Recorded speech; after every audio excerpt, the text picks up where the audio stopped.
બોટાદના હળદર ગામમાં કોંગ્રેસ દ્વારા આંદોલન અંતર્ગત મહાપંચાયતનું આયોજન કરવામાં આવ્યું હતું। આ સભામાં પ્રદેશ કોંગ્રેસના પ્રમુખ અમિત ચાવડા સહિતના કોંગ્રેસ આગેવાનો ઉપસ્થિત રહ્યા હતા। અમિત ચાવડાએ કહ્યું હતું કે ગાંધી અને સરદારના ગુજરાતમાં સહનશીલતાની હદ આવી ગઈ। સરકારમાં બેઠેલા લોકો કોઈનું સાંભળતા નથી। તેમજ વધુમાં કહ્યું કે ગુજરાતમાં નેપાળવાડી થશે। જે પીડા છે અમે 10 તાલુકાઓમાં ફરીને લોકોને આહવાન કર્યું તો આવવા માટે મહાપંચાયતમાં બધા આવ્યા શાંતિપૂર્ણ રીતે અને એક લોકશાહીમાં શોભે એ રીતના ખેડૂતોની માગણી આ સરકારના કાન ખુલ્લા જોઈએ છે અને કાન સુધી પહોંચાડવાનો અમે આજે સફળ પ્રયત્ન કર્યો છે અને આવી રીતના અમે ગુજરાતના હરેક ખેતી ઉપર આધારિત લોકો છે એ વર્ગ આખાને અમે જાગૃત કરશું। તો છેલ્લા ઘણા વર્ષોથી પીસાઈ રહ્યા છે।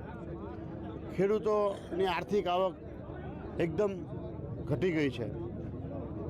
વર્ષના અંતે એના છેડા ભેગા નથી થતા અને ખેડૂત દિવસે ને દિવસે કર્જની અંદર ધકેલાતો જાય છે। એટલે અમારી માંગ એવી છે કે આ આંધળી બેલી સરકારને કેવી રીતે જાગૃત કરવી, એને જાગૃત કરી અને ખેડૂતોની આવક વેપાર ઉદ્યોગ જેવી થાય એવા અમે ખેડૂતની સામે આંદોલન રૂપે જઈએ અને એવા પ્રયત્નો કરીએ। જોયું હશે કે ઓડિયન્સમાંથી કોઈએ કીધું કે નેપાળવારી થશે।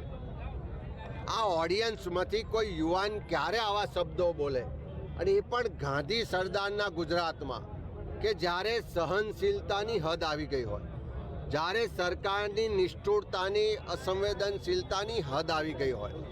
એક તરફ સરકારમાં બેઠેલા લોકો કોઈનું સાંભળતા ન હોય, લોકો સરેઆમ લૂંટાઈ રહ્યા છે, પોલીસ અત્યાચાર કરતી હોય, ચારે તરફ લૂંટ ચાલતી હોય, ચારે તરફ ભ્રષ્ટાચાર ચાલતો હોય, તો સામાન્ય પ્રજા જાય ક્યાં?